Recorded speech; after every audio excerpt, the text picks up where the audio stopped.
Moving on from that then, and moving on from the football action, we do have the hurling action. And I'm not too sure, Matthew, if that's why you were starting to cough there. I don't know if you're trying to get out of discussing this, but look, we have to discuss it. Limerick 326, Cork 116. Dominant result and performance from Limerick. They get revenge from last year's All-Ireland semi-final defeat, and a massive win at that as well. Brilliant from Limerick, and not so good from Cork. Not so good, no. Sorry about that. It wasn't seriously a chicken or anything like that. It was water got caught in my throat. Decent excuse, but look, we'll move on from that. In terms of the game itself, first of all, it just proved what a great side Limerick are still. They produced an outstanding performance in this one. Funny enough, Limerick went into this game across the league and championship only scoring 5 goals, and they got 3 in this one. And Joanne Cantwell actually asked the same question to the pundits. The same question I would have asked them, actually. Where are Limerick's goal threats going to come?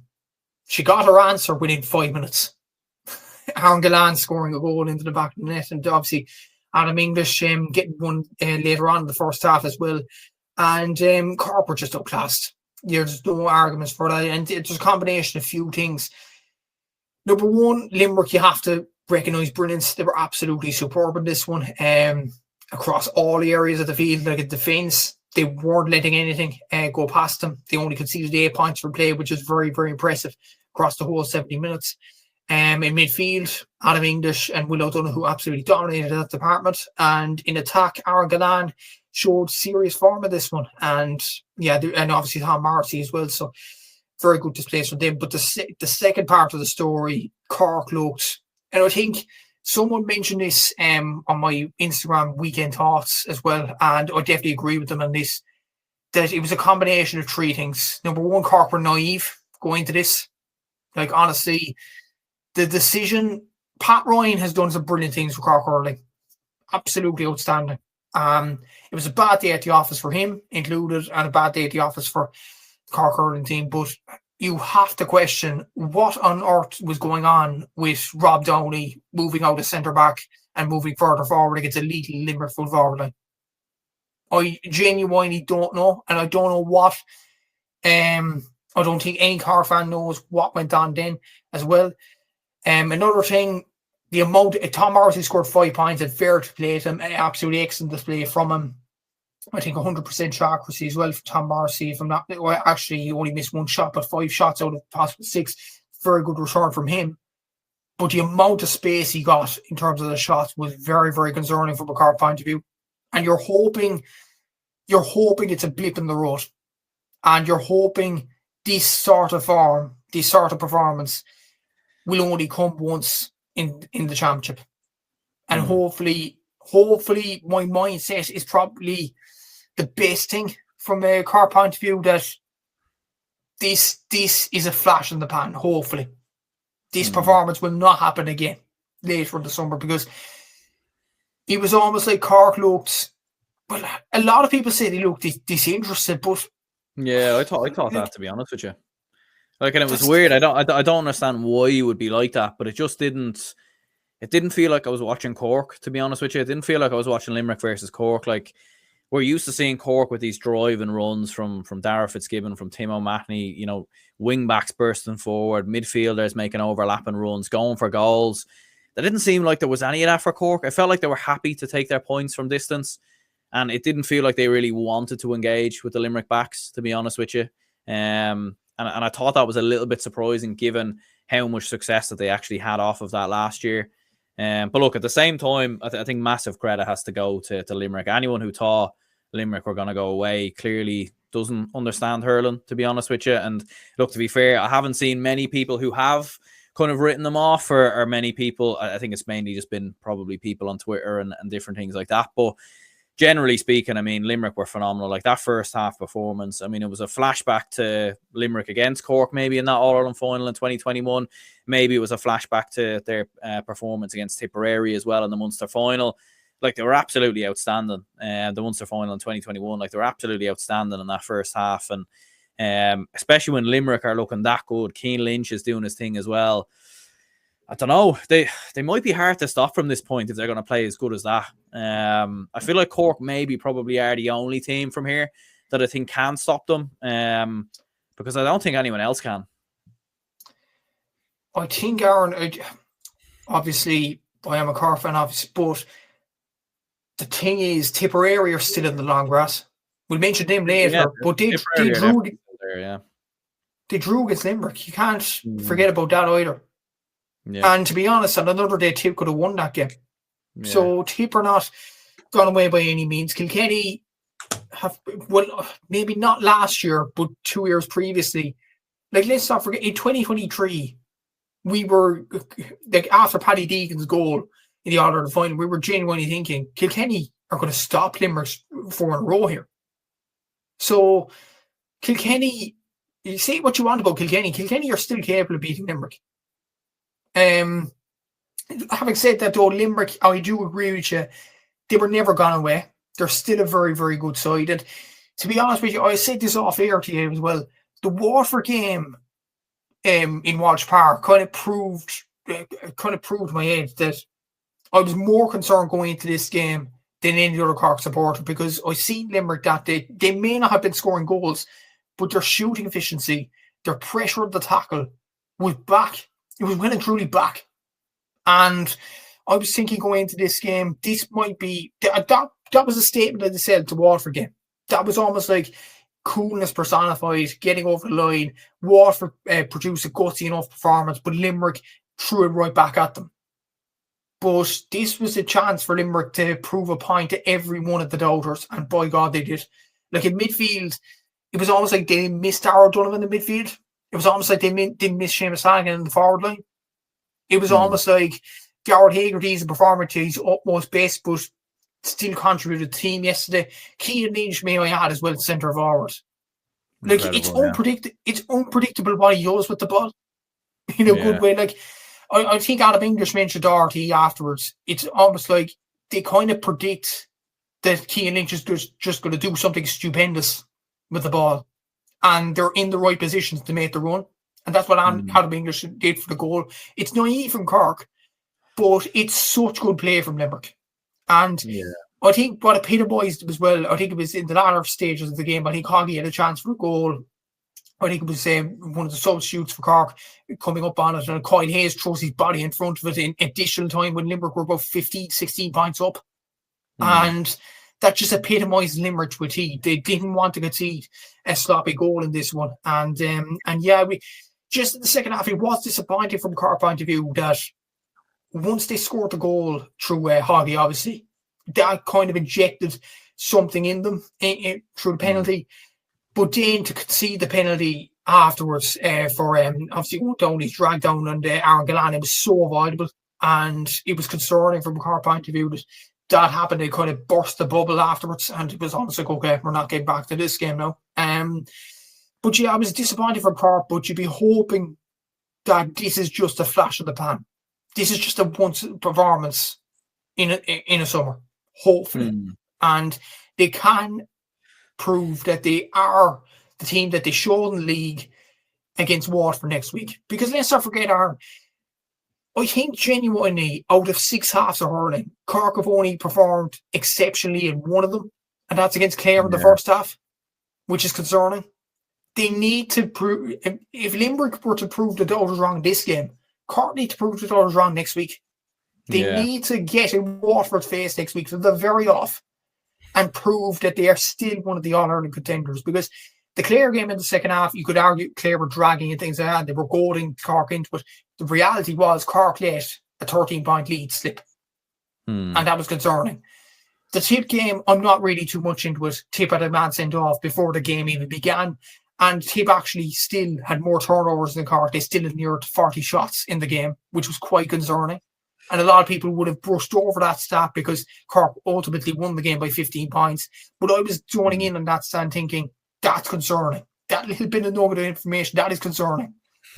Then we go into the Limerick game, and it's almost like the whole can of worms are open after that. It's a chance to redeem themselves against Waterford next week. They need to take it with both hands. Yeah, is there an argument a little bit like Cork that it kind of does remind me a little bit of when Waterford won the league in 2022 and they went in as massive favourites and everyone thought, they were going to be the closest team to beating Limerick. And I remember they started the league quite well and they just seemed to kind of fall off, and whether it was tiredness, a bit of mental fatigue, I'm not entirely sure. I am seeing similar trends with this Cork side. And is there a bit of a worry maybe that they were overhyped ever so slightly? Look, they were phenomenal through the league. Obviously won that tremendous throughout the end of last season. But could there be an argument maybe that they were a little bit overhyped and maybe there might be a case of, a bit of Waterford 2022, do you think? Maybe so, but you'd be hoping that there's a case of the Limerick and Waterford game last year where Waterford had to go for something, going to the Lions Den in the Gaelic grounds. In this case, it says Páirc Uí Chaoimh, and get something out of the game. I do think there's kind of a different scenario to this, because I remember the last game that Waterford actually had, it was against Clare and Ennis, and they were always going to go into that game and lose. There was kind of a feel bad mentality in terms of Waterford that year. This is different for Cork. There's no excuse here. You're going into Páirc Uí Chaoimh with a full Cork crowd behind you in your home patch. There's no excuse. You have to go and win this game. Okay, you could grant it. It was a bad day at the office. It was a bad performance yesterday against Limerick, brushing up the carpet. But there's no excuse next week. They have to go and beat Waterford. As much as Waterford haven't proved under Peter Creedy, they have to go and win next week. There's no excuse, really. If they are to reaffirm their other credentials, especially with Clare out of the championship, you have to take this opportunity with both hands now and beat this Waterford team. Waterford perform well. It will be a difficult game, but if Cork produced their best performance and if the fans get behind them like they have done all year, and it's a part with the fans as well. I think this is a very good point to mention. The fans can't forget the good times that they had last year. They can't just erase that from their memories and just have recency bias and think, oh God, what's the point in getting behind these lads? They produced a bad performance against Limerick last week. I am crying out to the Cork supporters now, get behind the team. Please get behind the team, because this group of players got us to the All-Ireland final last year. They deserve to be supported to the hills. Hopefully the fans will give them that support next week. And if they do, I think they could blow Waterford away. There's a potential they could do it. But can the players replicate that kind of excitement from the fans onto the pitch? We'll have to see next week. Yeah, absolutely. And it was a big win for Tipperary as well, who beat Waterford 130-121. Massive result in the end for the Premier County. And as you said, whatever about Limerick looking as good as they are, Tipperary certainly haven't gone away anywhere. And I suppose great to see, obviously, Liam Cahill and sort of the Tipperary fans a full time as well, really sort of getting behind this team. And Tipperary have got a bit of momentum behind them here. They do, and that was a very good performance from Tip yesterday. I think their shooting accuracy in particular was absolutely excellent, in my opinion, 77%. I think it was 78% against Limerick as well. It was low against Cork, but obviously we're down to 14 men. It was always going to affect them.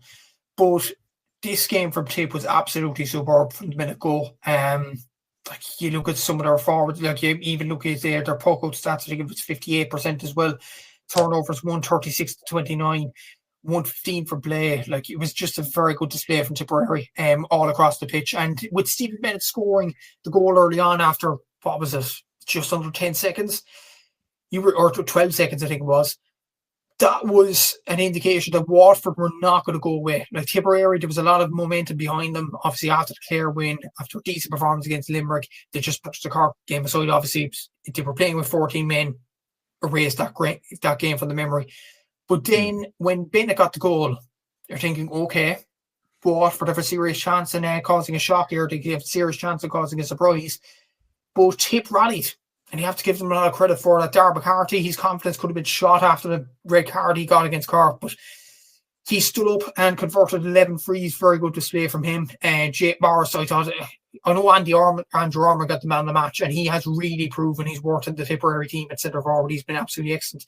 My man of the match show yesterday was Jake Morris, 100% shot accuracy, 4 shots out of 4 points on the board from play, and he's been a guy that has proven something for Tipperary, even when they were in the doldrums. This guy has provided a spark for Tipperary, and I think he's probably one of the most underrated hurlers in the country at the moment. And he's a lethal forward. I think Tipperary need him fit to do anything in the championship. I think Owen Connolly was very good at fullback as well. For a fullback, he scored 10 points, which is very. I know I ate him for freeze, but he's a very, very good long puck of a ball. John McGrath was quiet yesterday, but he's still got 2 points on the board. Oisin O'Donoghue, who obviously one of the great under 20s, obviously coming onto the pitch and getting a good goal as well, will do the confident. His confidence the world of good. Shawnee Keneally getting a point after coming on. Noel McGrath doing the same. Sam O'Farrell, another under 20 as well. And that's another thing with Tip. Take out Noel McGrath, take out John McGrath. They have a group of players now that could stay for a donkey load of years now. Darragh McCarthy's still under 20. Oisin O'Donoghue's still under 20. Sam O'Farrell. Jake Morris is still young enough. They still have these young players. So the future is very, very bright in Tipperary hurling. And that is a positive in terms of that for Liam Cahill. But I think Liam Cahill, looking at him on the sideline yesterday, he looked relieved more than anything because he's been under a lot of pressure in terms of the Tipperary manager. So for him to get out of Munster the way he did deserves a lot of credit for that. They might not get to a Munster final, like if Cork winning against Waterford, they're not in the Munster final, but any other result that they are in the Munster final. So Tip will have to watch on now next week. But regardless, to get out of Munster and get into top 3 spots, that's a very, very good objective for Tipperary. It's complete now. And at this stage now, you would expect Tipperary to reach the All-Ireland semi-finals. I don't know what you think yourself, Aaron, but Tipperary have a serious chance of doing something this summer. Absolutely, they do, and they've kicked on brilliantly under Liam Cahill. And there does seem to be a rejuvenation around them. And it was, you were thinking last year, like I remember watching them and thinking, Jesus, there's no way they can come back from this. It just felt like it was done and dusted. But you know, the fans seem to be back on side, and as you said, like for Liam Cahill in particular, to get a win versus Waterford, there's obviously no there's no love lost there as well. Sean says poor showing overall from the Tip crowd again. Hopefully that will change with the form they're in. Did seem to be a little bit more there, a little bit more of a buy-in this time around. Like especially with the crowd at full time. Maybe they haven't fully been convinced just yet, but I suppose we'll have to wait and see in regards to that. Sean also says here Desi Hutchinson hasn't hit the heights he was hitting when he broke onto the scene. Waterford need him to step up. And it was probably under Liam Cahill, ironically, where Desi Hutchinson did play his best hurling with Waterford. But worrying or disappointing times there for Desi Hutchinson and for Waterford. But massive congratulations for Tipperary there for getting over the line.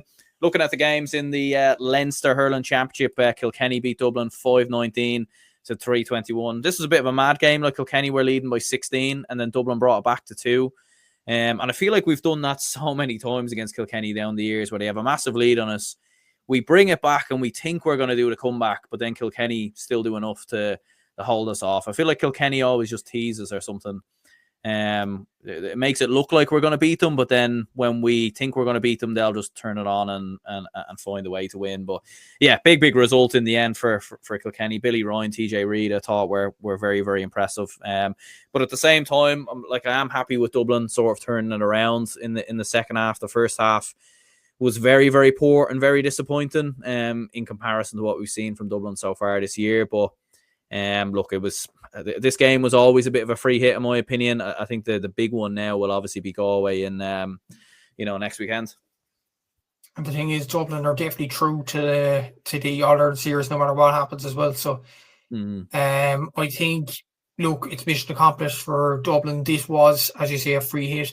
It looked very, very ropey in the first few minutes. Kilkenny were really running asunder on you, but you deserve a lot of credit for coming back into the game. Obviously, Sean Curry with 2-6 definitely brought his club from Lavina into the championship. Keane O'Sullivan with 1-5, and I believe he's one of the top scorers for playing the championship already. So he's definitely been a really good player for Dublin at centre forward, no doubt about it.